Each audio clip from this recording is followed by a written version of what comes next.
Is this thing on? It's a good question. I don't know. Check. I think it is set. Is there a level coming through right now? Check. Of course, it's going to pick up that music. Actually, we'll just see how it's. Yeah, let's get a level on that. Are we back? We're back. With Iron Maiden. All right. Talking music now. So, Maiden. Shorter, punchier songs or more prog rocky songs era? What do you? Because there's Maiden albums where they bring it back down to the basics. It kind of gallopy, fast in your face. But then, as the albums went along, they got more progressive. And then you got the epic of Seventh Son of a Seventh Son. Son of a Seventh That's Son. actually one of my favorites. And then what did That's where this is from. Yeah, yeah. So like they rose. You could see this thread. It kind of was on the first couple albums, and then like Number of the Beast, it was like back to basics, root, hard rock. Yeah. But then even starting with Peace of Mind, you started getting these longer, more epic songs. Was Flight of Icarus is from Peace of Mind? Yeah. But that album's got a perfect mix of it all. But then they got more progressive in their metal, and then like right after that, they came out with. What was it? No Fear of the Dying or Dead or Fear of the Dark. Fear of the Dark. And then there was Fear of the Fear Dark of Dying and something. Like that. But they really shame on me. Those were kind of like let's wind it back to Number of the Beast, quicker songs, no epics. And then they sort of, I think, with X Factor, they sort of went back into that direction again. Well, they do both. Book of Souls is more epic. It's all proggy. Well, the last 3 albums have been that way. You know what? I'm good with that kind of mix. Yeah. I love Seventh Son and Seventh Son. In the song, I mean, I love this whole album. I mean, it's just like. So I'm good with it. With Book of Souls, it's the longer, more epic songs. I like that. I think Speed of Light's probably that shorter poppy. That was the video. That was the single. They had a video for that. It was pretty badass. Yeah, it was a 16-bit. Well, it went through the whole thing, though. It went did. through the history of video games as it went along. Yeah, it did. So it had more of the two-person fighting games. And 16-bit Eddie. Yeah. I like it, man. I'm for the epic. I think that with, Judas Priest, they were a little bit more epic up to Sin After Sin album. So your first 3, Rock and Roll, Sad Wings of Destiny, Sin After Sin, kind of had a little bit more of that epic 70s LSD, big pot smoking, kind of zone out with your headphones on. And then as they went to like Stay in Class, they started tightening it up, and then they stayed that way. I think up until Angel Retribution, where they did Loch Ness, and then Nostradamus. Yeah. But they finally found the right mix. Right. With Redeemer Souls. Right. Oh yeah. Because there's some like Halls of Valhalla, but Maiden has always done that perfect mix. So, Priest is doing a 30th anniversary of Turbo. Yes. And so it's going to have the original album and basically a live show that if you've already got Priest live, you may not need to buy. That's okay. So that's what I was wondering. That's kind of disappointed, man. Yeah, because they don't even of any album. We just happen to have it already. Of any album that's out there, that they should have went back and made it the Twin Turbos. I agree. Give us the song Twin Turbo. In the order you wanted it, with the songs you did, and let the chips fall where they may. It came out 30 years ago. It's a good seller for them. There's no reason why they can't give that to the fan. I mean, I guess some of the songs ended up coming out, as on some of the bonus material over the years, and some of it's still never been heard. Because there's a live version of Victim of Changes that wasn't on that Priest Live, because Priest the Live original was just a shorter show. Hellbent for Leather and Up. Yeah, I can't remember if the remaster has the extra songs on it or not. Well, I think what would have been interesting is to do the twin turbo, and then give us some of the live stuff that we haven't heard off the turbo era. You know, Right. give us some of the B-sides. Give us that B-side of that ballad that they did for the movie. Right. You know, Right. Yeah, this has make it the a whole historical show on it, basically. Yeah, the Priest live. But the old vinyl didn't have those extra songs on it. Yeah. I Now- think they should have went with their original idea, because originally they were going to do a live album For the Defenders of the Faith tour. Now, we eventually got a recording on that. Yeah, we got it. But it took 30 fucking years for them to do that. Yeah. And that has always been like, you couldn't, I've looked in bootlegs for years for a full show of that. I found songs here and there, but never the whole show. Well, they had it on a lot of the vinyl pressings that they did for, like, say, Jawbreaker or Heads Are Gonna Roll when it was, like, live, and Santa Clara. But of any live but- show, that would have been the one, because that was capping off a really... Your Victim of Changes meets some Heads Are Gonna Roll. Now, there actually were concerts recorded and played on the radio. King Biscuit Flower Hour Yeah. had Priest at some metal festivals in California. So that would have been 84. So that stuff was going around, and that's where a lot of, I think some of the pressings, maybe that bootlegs and stuff, had that stuff from King Biscuit Flower Hour. That and just radio broadcasts. Radio broadcast, yeah. Because King Biscuit, that was good, but they only broadcast like an hour. And then with Yeah. commercials, you're only probably getting 40 minutes. What was the? I think one of the shows is actually still around. Rockline or Bob Coburn, he just died. I read on okay. guy, Oh, host, that's a right. long time host of Rockline. Yeah, Rockline. Yeah, he just died passed. like Huh. a week or two ago.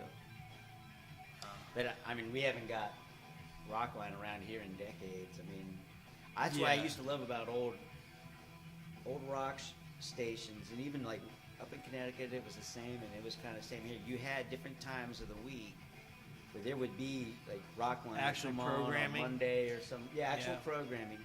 Saturday mornings, maybe Sunday mornings, there might be like audio documentaries about bands, you know. Right.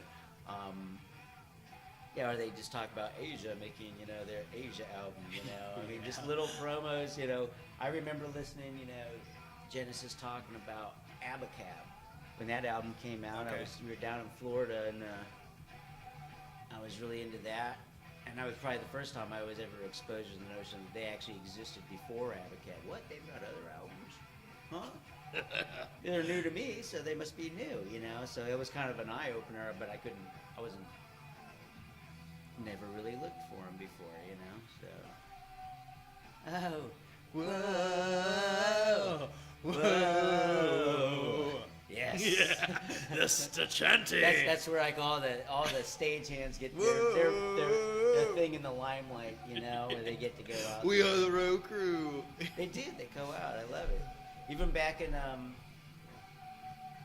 I saw them Somewhere in Time tour, they had a bunch of them come out, and they were like, whatever version of this they had. It was off of Somewhere in Time, one of those songs. Ooh. It's probably Loneliness of the Long Distance Runner or something like that. Oh. Yeah. So, what do you think about? I don't know if we talked about this before, but so now Ratt's getting. Oh, yeah. So Bobby- I think last time we made it. One of the times that we talked on the phone a couple weeks ago, we talked about that. So it seems like Bobby Blotzer has done the exact opposite of what he ever wanted. He's got the other guys back together. Well- to join forces against him. And How crazy is it at this rock reunion shit? I know.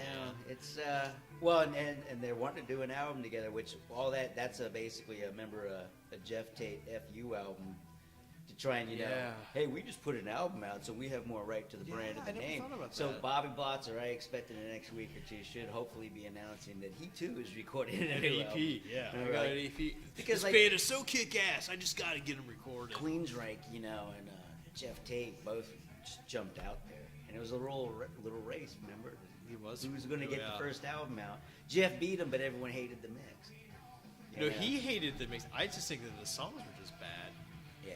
I Oh, it was a not rushed impressed album. with this song. The band, the Queen's right, minus Tate with Todd LaTorre. I actually thought, actually is pretty good. Yeah. It doesn't have as much flavor as I would have hoped it would have had, but I mean, I've sat and listened to it like 2 or 3 times in a row, playing video games and stuff, because it kind of gets you in that mindset. I think that's Right. the way that proggy metal. Oh yeah. Sit around and play some video games. Have that distraction. Build your model cars or airplanes and prog out. You know. Oh yeah. Doing anything. It's just with music in general, it suits many different moods and tastes and flavors in your life, and I go through phases for what I listen to. Yeah. I've got such a broad collection, so I have ready access to all kinds of stuff, but I still always have that hungry thing of like, what's that next new thing? But then I'm not really, it's not like when I was 15 that there's no network anymore, there's no radio stations playing that new thing. I mean, occasionally NKU will play a song that I'm like, I really liked it, I'm going to investigate, and I've found a couple, but it's still a fewer and far between thing than it So the used. radio's not your source for new music. No, YouTube. I don't. and It stuff. hasn't been mine since the '90s, maybe early right. '90s, because radio never really played a whole lot of music that I really What- listened to. Anyways, there weren't a whole lot of stations playing metal. Right. No, I get On it. occasion, once again, goes back to those when radio had programming, like the Ton Mastery, the DJ. She was originally from Minnesota. Oh, She yeah. passed away quite a few years ago, but she had a show out in L.A., and that's how I first heard Primus. And Oh, that's cool. I heard that Metallica's favorite band in 1988 was Faith No More. Oh, wow. 89. That's how I got turned on to them. But I think by and large,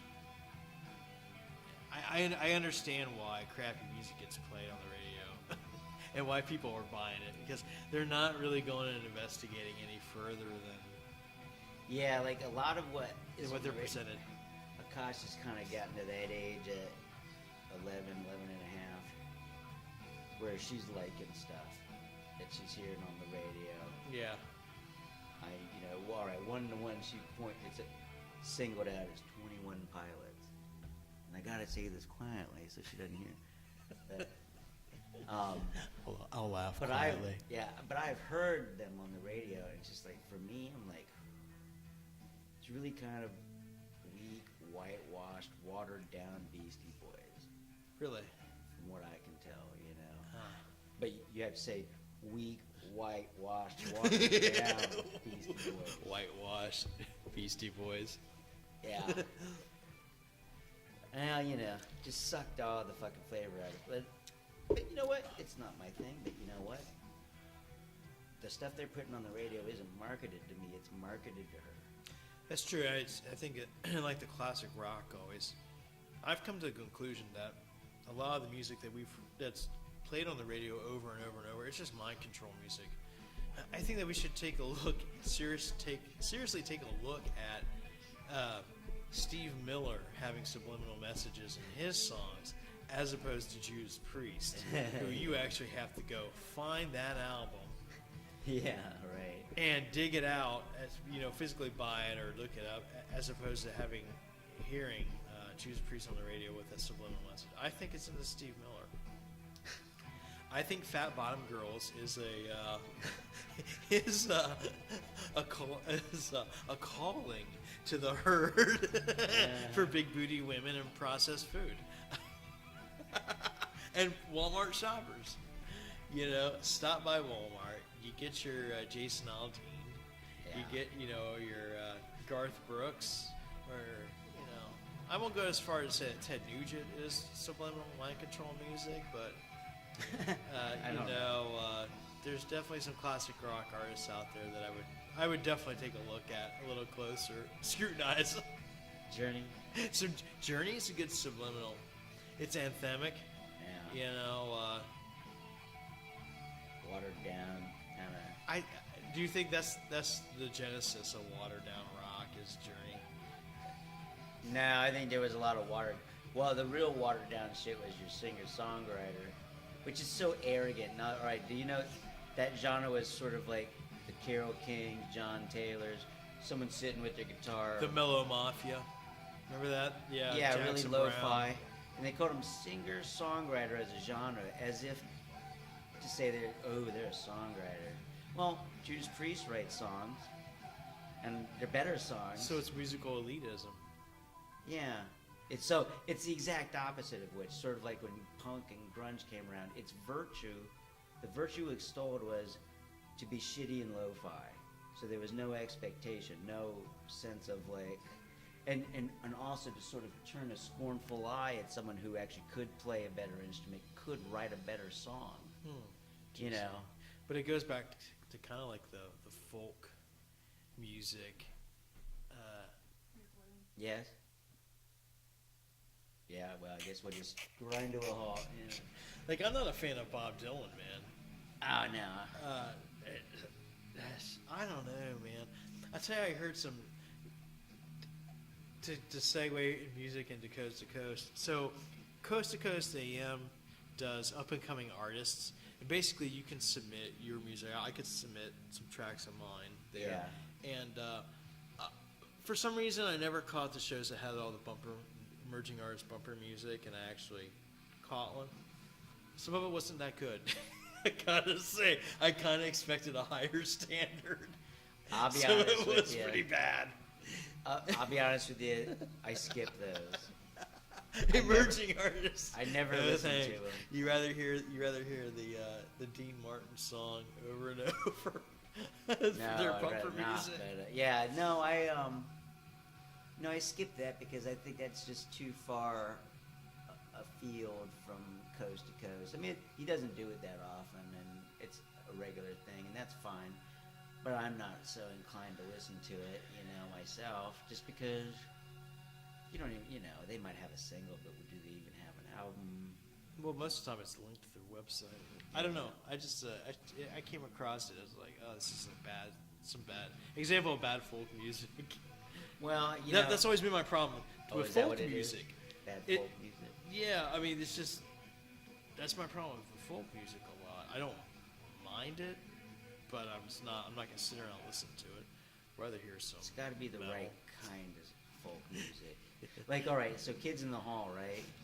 Dave Foley and Kevin McDonald do a great spit take on that old early mid-'60s folk band, and they actually do it really good.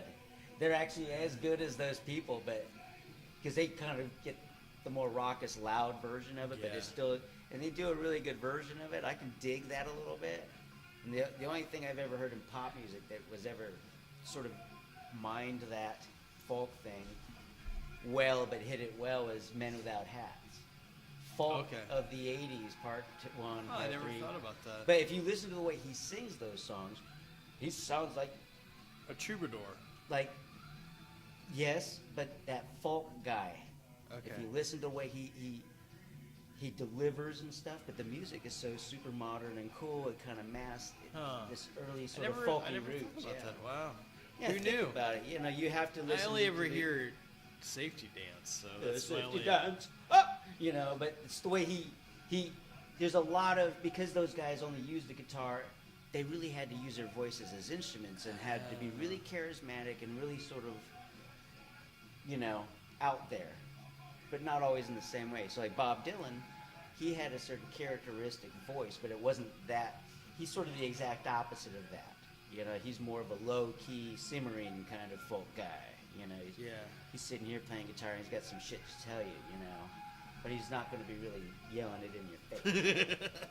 His voice is gritting enough. And I'm not a fan. I mean, he did some stuff in the mid to late '60s I like, but absolutely putrid the rest of it, in my opinion. I mean, he did a Christmas album about 5-6 years ago that it was ridiculously bad. In fact, so ridiculously bad, you almost kind of feel like he was trying to kill his career. I mean, the cover had a really ridiculously bad, kitschy cover look like basically a greeting card. He is unrecognizable. The vocals are unrecognizable. It's cracking and croaking. And I did hear that, yes, well, he was donating all the proceeds to some charity. It was like, great. Take those 259 it came out through copies. Target because the mini. So here I have a backstory on that. I was back up in Minneapolis visiting for the holidays, and I have quite a few friends that will love Bob Dylan up there. But one of my friends, her stepmom, was dating one of the guitar players from Bob Dylan from way back when it was big, his big album. So anyways, everybody just loves Bob Dylan, and there's that. There's some kind of connection to it. And none of them even liked it. It was like a running joke. It was just bad. Like, oh, we love Bob Dylan, but we don't know what he's doing. Well, you know what the funny thing about that was almost about 7-8 years earlier when I was working at Technology 2.0, and you remember Christina Brownlee? Scott Brownlee's daughter. I don't know if she was there when you were there. She kind of came and went, big girl. But we sat there one day because we were hearing about someone who had done a Christmas album. We were thinking it was for Pod, and so we were like, who would be the worst person to possibly do a Christmas album? And we were like, Bob Dylan. So we started like riffing and like, everybody must get Christmas presents and all that shit. Well, then she looked online, right? This is early internet shit. She's like, yeah. Well, it was someone had put on a fake list for it. So almost 10 years before he actually did it, it was a running joke with us, you know? Really? And then he did it, and it's worse. I mean, the shit that you could make up on your own would be funnier and better. You know? This shit was so unbelievably bad. I mean, because we listened to it at work, you know, at Screenworks a couple years back. We were like, what the fuck? How could he possibly have allowed this? You know? Well, it's for charity. It's for charity. It was but, all like, it was to he think has through Target. No sense of like, I really sound like shit on this. Do Does he? Come on, Bob. Let's do another take. Must be you can do it better, mate. He just must be so far beyond the notion of a caring, or whether he gets that next paycheck. Because otherwise, other artists would be scared to put that He's shit just out. basically he's just lending his name to something. Hey, you know, a lot of people put out Christmas albums. Billy Idol has a Christmas album out. Bootsy Collins has a Christmas album. Of course, I didn't know Twisted about Sister. that. Yeah, I heard about Twisted them. Sister. Well, it's grown over the years. I mean, if Halford's done it, Tori Winter Amos has songs. done it. Yeah. Get into the We spirit. listened to some of that earlier in the week. I was like, put on Halford's Winter Song. Get into the spirit. As they started playing some crappy old Christmas songs that maybe I liked when I was a kid, but some of them now I hate. I hate the one where it sounds like some squeaky chick saying Santa. Rocking around the Christmas tree, it's a happy holiday. I mean, I'm all right with that one, but there's other ones that like I just don't want to I don't like Christmas music. Yeah. I don't like it. I By like and some large. of it, but I don't like the real depressing shit. It's just some depressing Hey, Christmas Type of Negative has a Christmas song. Do they? Really?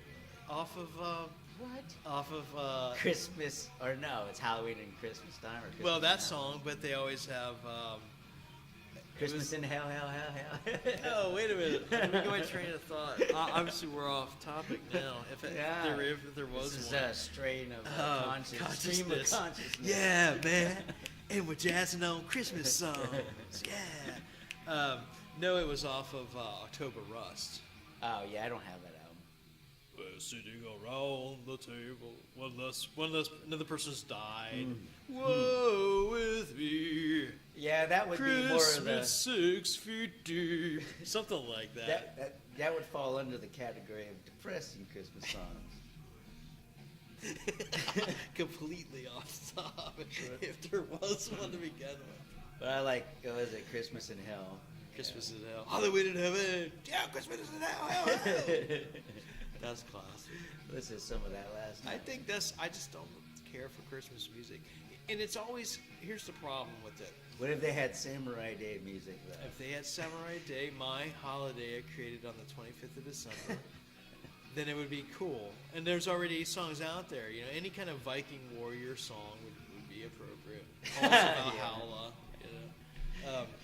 But I think by and large, the same Christmas songs get played over and over in like your malls and shopping areas, and a stupid radio plays the same 6 songs. It's the but there's same a, six there's a lot songs. out. Look, There Trans-Siberian is a lot. Orchestra. Yeah. So here's a metal note. You know what metal band Trans-Siberian Orchestra was, right? Wasn't it Sabotage? It's Sabotage. Yeah. Oh, yeah, Yeah. I know that. And then Paul O'Neill and Chris Olivia, or John Olivia, I'm sorry. John Olivia was doing, has written a lot of the They are the lyrics and Mannheim music. Steamroller of the metal world. Of the metal because world. It's you know who huge. Mannheim Steamroller used to be? no. Chip Taylor. So you ever hear Convoy? So who's Chip Taylor? You ever hear Convoy? Yeah. We got a great big convoy. That's the same band. Really? Literally. They Chip must Taylor be was a Mannheim made-up name. Steamroller. It's literally the same band. And then they transitioned in the late 80s. Yeah, they were one of the first Trans-Siberian Orchestra. So that's why I call them the Mannheim Steamroller of the metal world, because it's the grunge era, the alternative era. No one's buying this classic heavy metal anymore. Mannheim Steamroller. Well, Trans-Siberian. Well, see, here's the thing. Sabotage did a rock opera. It's called Streets, and they got Paul O'Neill, the rock producer, to get in with them. They were starting to do more longer songs. I mean, this is the band that gave us Necrophilia and Halls of the Mountain King. So, you know, doing blow and banging dead that's their chicks. dirty little skeleton in the closet. Just Because, you in know, the closet. Trans-Siberian Orchestra. Boy, way too many syllables there. Trans-Siberian Orchestra. TSO. It's a family. Yeah, TSO. It's a family event. rock show. Yeah. So, Not that about a metal year shouldn't be a or band. two ago, they actually did the Trans-Siberian Orchestra band and then some form of Sabotage Really? side by side on 2 stages Oh, for yeah. a special event in Germany. Wow. But, you know, I say good for them because that was a band that, so Chris Olivia was a guitar player with his brother John who did the vocals, and he died in a car wreck. Right. And so John Olivia's Pain. Right, I But, remember that. So John Olivia hooked up with Paul O'Neill and they did Sabotage albums, and then John Olivia left the band, but he handpicked his successor, and then so it's always remained in the family. Right. And then this TSO thing came along. He's like not wanting to tour, but still writing. It's like doing 20 years now. So man, they're laughing all the way to the bank. They're multimillionaires now. So thank goodness. It's one of those And stories. they only have to work a couple when months they of would have the been year. in obscurity and flipping burgers or Where are they now? running vending machines. Now the remaining members of Sabotage and the progressive members there from there Right. are part of this Trans-Siberian Orchestra thing. Yeah. Crazy, cool. I'm Oh, no, glad. I have nothing against what they did. I mean, it's just, to me, I love it because it's kind of like a dirty little secret, you know. That, Metal little, you know. So I hear that you do see Sabotage T-shirts Do you really? at the shows. Some The unfortunate people, thing, yeah. it sells out. So yeah, I never get a ticket. It generally Yeah, sells they're out. big. Yeah, you have to get it ahead of time or be willing to travel. They still come around here, I think. We get the due date in Columbus. They hit all the places no one else hits, that's for sure. You know. Well, it's a big paycheck once a year because that's the way, like, say, Priest would come through. We're coming through town once a year, Yeah. and so it's that once a year event. Yeah. Yeah, I think that's cool. It carries, maybe it opens up people to metal that normally wouldn't Right. hear it. Maybe Well- the wife likes Whitesnake, Yeah. and the husband likes Judas Priest. Judas Priest, Queensryche, and let's take your kids to this because it's a rock show, family friendly. Yeah, people aren't giving We get our job. jollies, Mm. and the kids get to hear some. Maybe I'll turn the kid on to some music. Yeah. 21 Pilots or something. Is that what it is? Yeah, they just came through already. Did they? She asked for tickets. The kids are pretty young yet, man. I think she's too young.